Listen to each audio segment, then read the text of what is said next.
Salam, Bapak Ibu Saudara kekasih. Renungan singkat kali ini saya beri judul, siapakah yang diberkati, bangsa atau negara atau individu. Nah, teksnya kita ambil dari kitab Kejadian pasal 22 ayat 17 yang bunyinya sebagian seperti ini. Oleh keturunanmu semua bangsa di bumi akan mendapat. Oleh keturunanmu semua bangsa di bumi akan mendapat. Nah, yang menjadi pertanyaan, apakah bangsa atau negara atau individu yang diberkati oleh Bapa Yahweh Yesus Mesias dan Nah, saudara, kalau kita melihat mundur ya, dari kitab Kejadian pasal 12 ayat 3 dikatakan, aku akan memberkati orang-orang yang memberkati.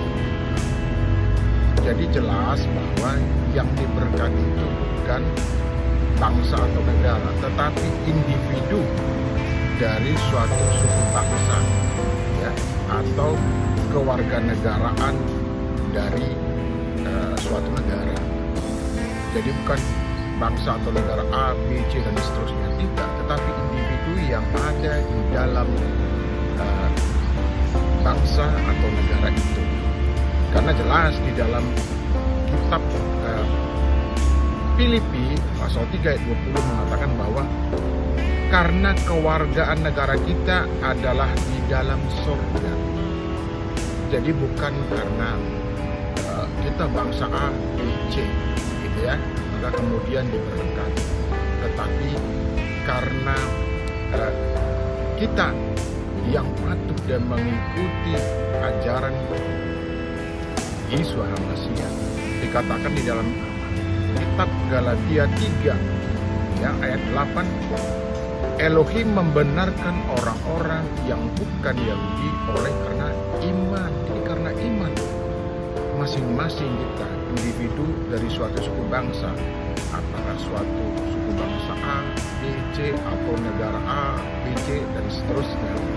Jadi karena iman kita sebagaimana tadi dikatakan oleh kitab Galatia pasal 3 ayatnya yang ke-8, Elohim membenarkan orang-orang yang bukan Yahudi oleh karena iman kepada Yesus Mesias. Itulah yang kemudian memberikan kita berkat. Bapa Yahweh Yesus Mesias memberikan kita berkat karena iman, bukan karena kewarganegaraan kita, negara A, B, C, atau suku bangsa A, B, C, dan seterusnya.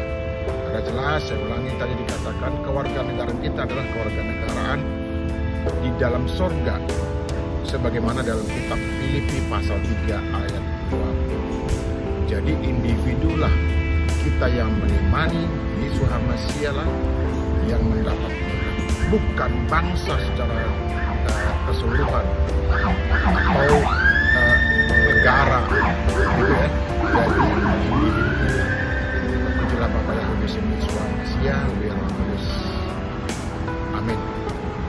Kalau Bapak Ibu Saudaraku diberkati melalui renungan singkat itu, jangan lupa subscribe, like, share, dan tentu perlu juga di komen. Terima kasih. Salam.